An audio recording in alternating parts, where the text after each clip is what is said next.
everybody, and welcome to The Balancing Act. We're going to have some fun today. I'm Julie Moran. And I'm Olga Villaverde. You know, the most influential story ever told returns to the stage. Broadway Balances America brings you an exclusive look at Jesus Christ Superstar for its 50th anniversary. I can't believe 50 years. I want to see it again. All that and more, and The Balancing Act starts right now.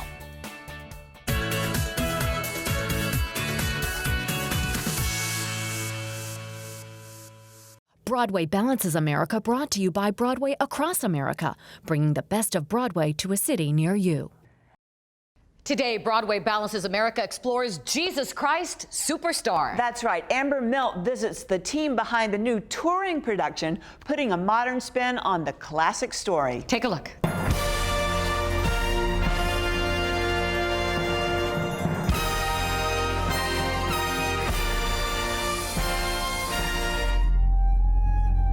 With music and lyrics by Andrew Lloyd Webber and Tim Rice, the legendary score reflects the rock roots that defined a generation.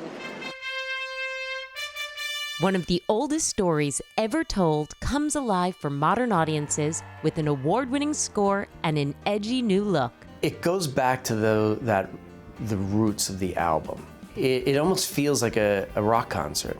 Like when the cast comes out, you're not really sure who's who. You're not sure who's Jesus or Judas.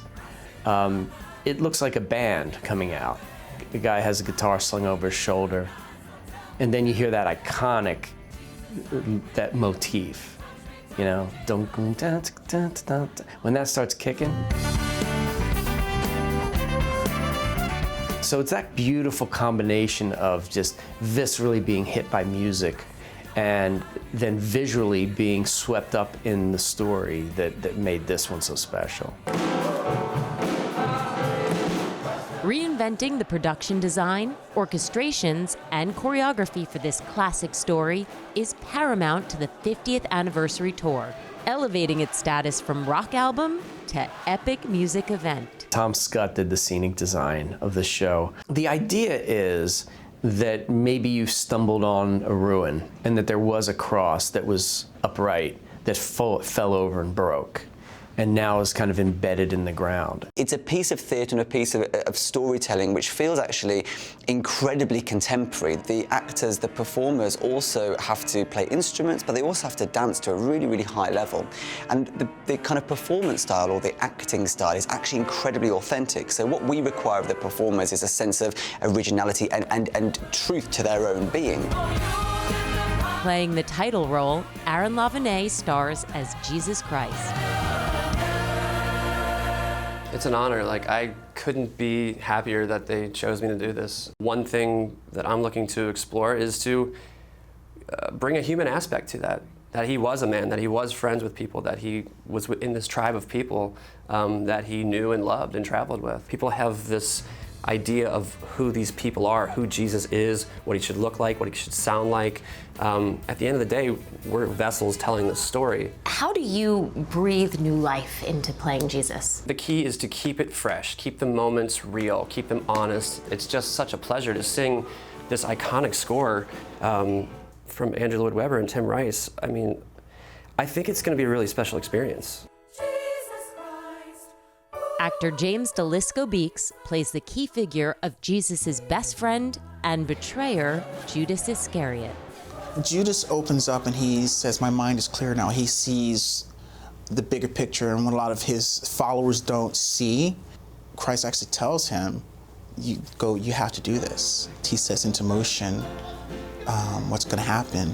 It's an intense ride. Judas's conflict and his love for not only himself, but for Jesus and for his people, you know, and it's quite a compelling story. Balancing out the cast is the pivotal female confidant, Mary Magdalene, actress Jenna Rubai.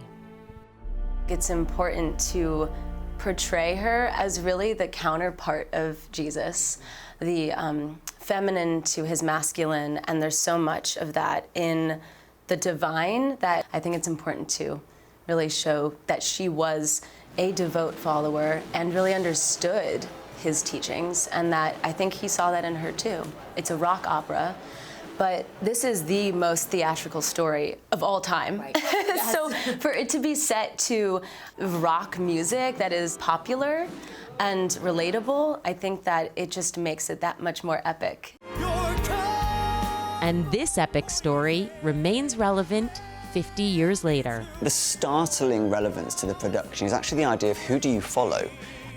Who is your leader, whether that be a leader of faith or a leader of government or a leader of fashion, you know, a leader of music. Our character of Jesus Christ is this like the new kid, getting all those followers.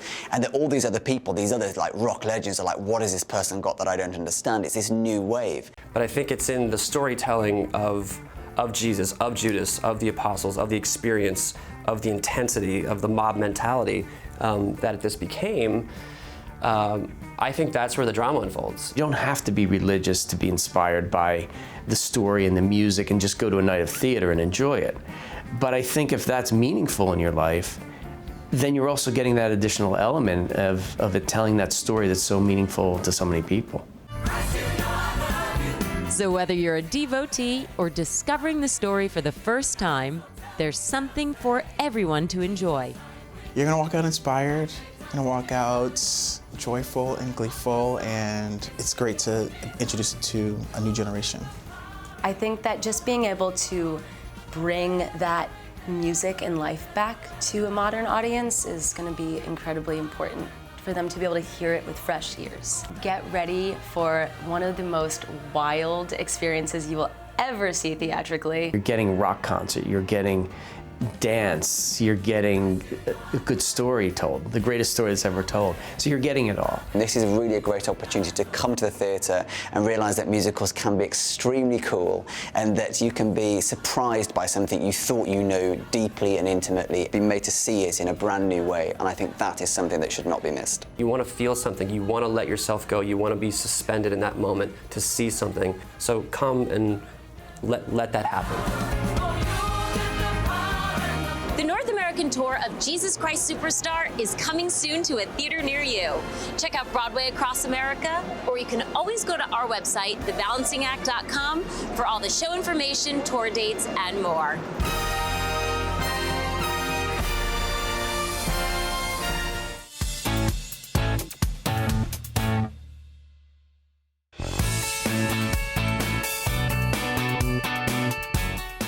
Up next on Behind the Mystery, we're talking about Hodgkin lymphoma. Take a look.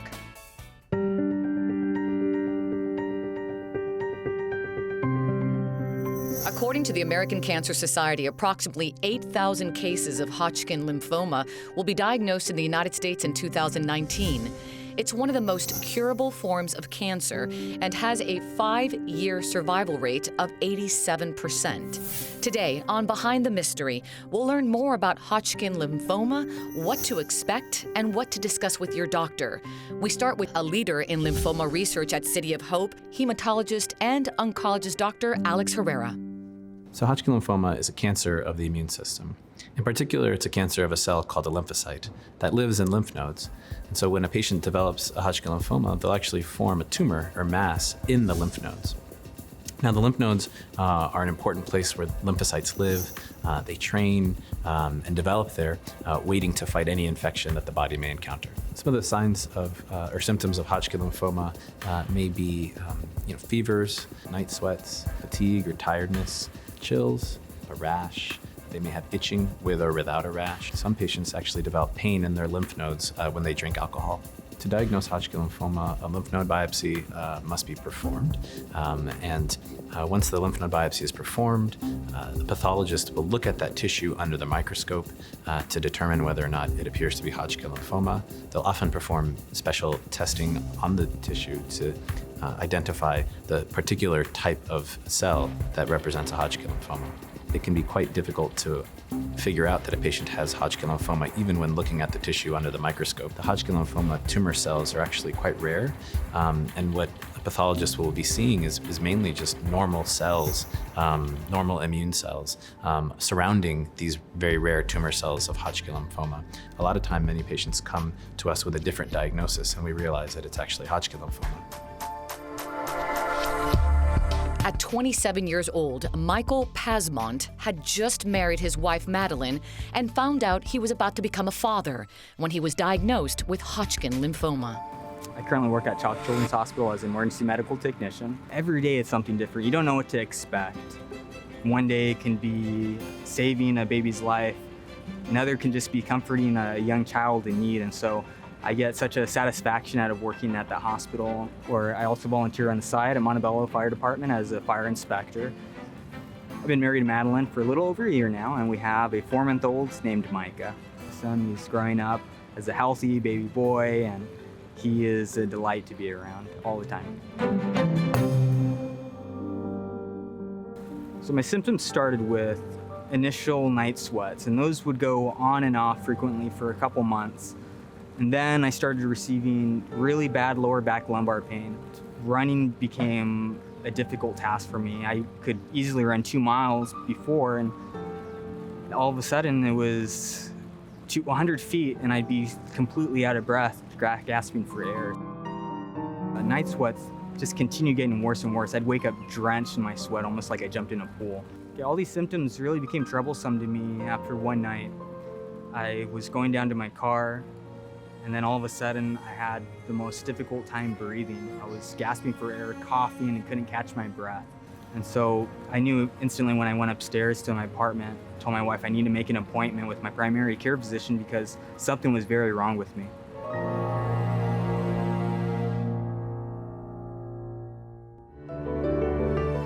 Michael visited his primary care physician, who attributed his symptoms to asthma. His instincts, as well as a suggestion by a coworker, made him insist on a chest x-ray. The results showed fluid in his left lung, and a biopsy confirmed a diagnosis of Hodgkin lymphoma. Waiting to find out what my cancer was, it was very difficult. I have many family members that died of cancer. And so for me, instantly I thought I'm gonna die. I didn't think there was any way out. We just found out a few days before that my wife had been pregnant. And all that could run through my head was I want to see my child. But my wife stood by my side 100% of the way, maintaining that positive attitude. She really helped me get through this difficult time in my life. And with my son on the way, I know I needed to keep fighting for something way bigger than just myself.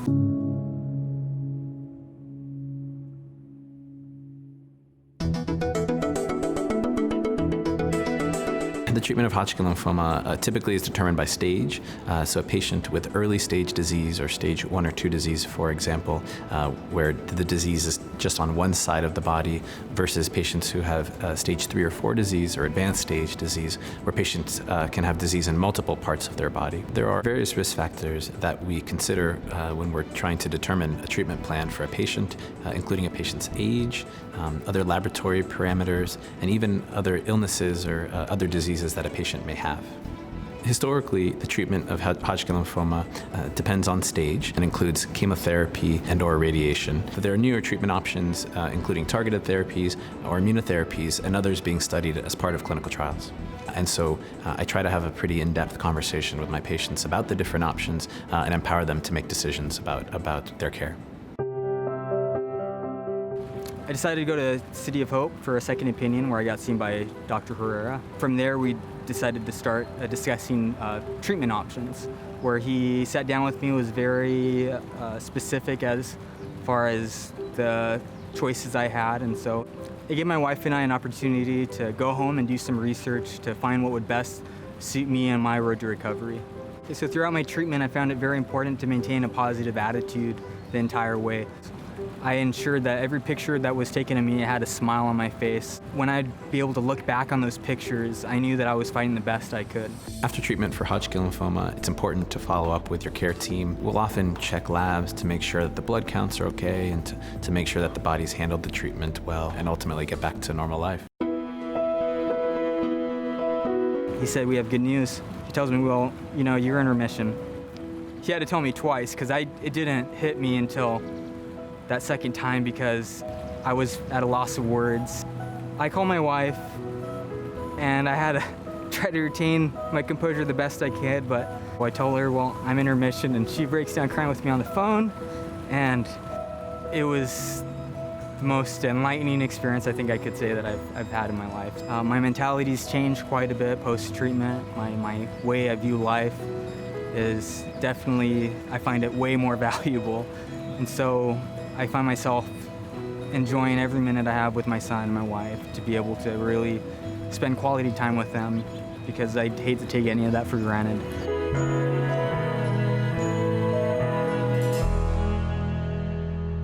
My advice for patients who are diagnosed with Hodgkin lymphoma, or the caregivers, is to really feel empowered to ask any question about the disease, about the illness, about the treatment. I think it's important to have an open dialogue with the care team and make sure that any questions or concerns are really answered. On HodgkinHub.com, you can download a list of questions to ask your doctor. It's important to feel like you're taking an active role in your care and in the treatment plan. After getting treated for my Hodgkin's lymphoma, I've been really wanting to give back, and midway through my treatments, I thought of a way which is starting up Survivor Society, which is an organization that is meant to be a network of cancer survivors and those undergoing cancer treatment. Hodgkin's lymphoma can be a very difficult disease, but when you do everything you can to continue fighting, it is all worth it. If you or someone you know has been diagnosed with Hodgkin lymphoma, it's important to be informed. For more information, visit HodgkinHub.com, the Leukemia and Lymphoma Society at LLS.org, Lymphoma Research Foundation at lymphoma.org, and cityofhope.org.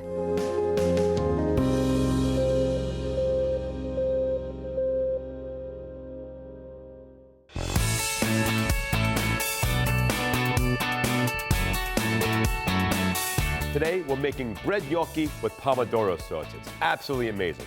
We're going to start off with 2 cups of perfectly crafted multigrain bread. For this recipe, we remove the crusts and pulse the bread in our food processor. Right? Fresh breadcrumb. It's great because there's some seeds in there, so it's going to have great flavor as we're doing this. Into this bowl, I'm going to add a half a cup of Parmesan cheese, 1 egg, a cup and a half of whole milk. Add that all in. Right here, I've got about 2 cups of flour. I'm going to add 1.5 cups in to my mix and keep about a half a cup on the side. I'm going to crack in some pepper and add some salt. Perfect. Now I'm going to mix this around. Now you can break this out onto your board right here and knead it a little bit with some of this reserved flour. We cover the bowl with plastic wrap. We place it in the fridge for an hour and a half and let it rest. And then we're going to make our dumplings. It's just that easy. Now for the sauce, I started out with a hot skillet. I got tomatoes that were cut in half. I tossed them with sliced shallot, sliced garlic, fresh basil, balsamic vinegar, virgin olive oil, and I seasoned it with salt and pepper. Now this is a tomato salad, right? Cook it for 1 minute and reserve it to the side. Now meanwhile, I got 3 quarts of water, salted and boiling right here.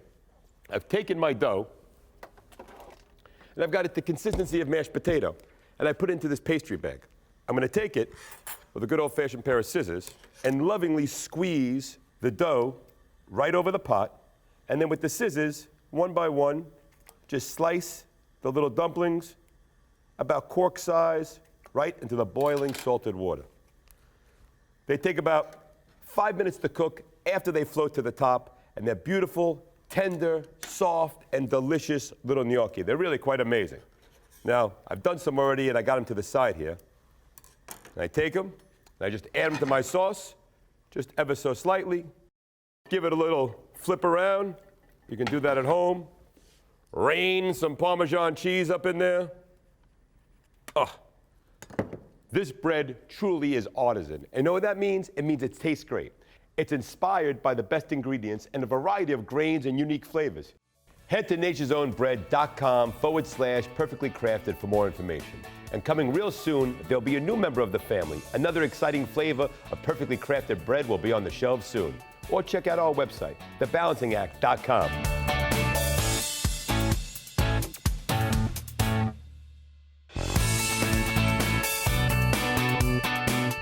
You know, anything Ralph makes I want to eat. I just love it. My mouth waters. I just want to hang around with him and eat all of his food bring all him the home. time. And also, we've got to get you to see Jesus Christ Superstar. It's been 50 years. Do you think you could get there by It's now? on my list. I'm going to go. How does the song go? Jesus Christ. There, Superstar. All right, remember to head to our Facebook page and our website and follow us on Twitter. And don't forget our Instagram, @JulieandOlga. All right, thanks for watching, everybody. We'll see you next time. So long.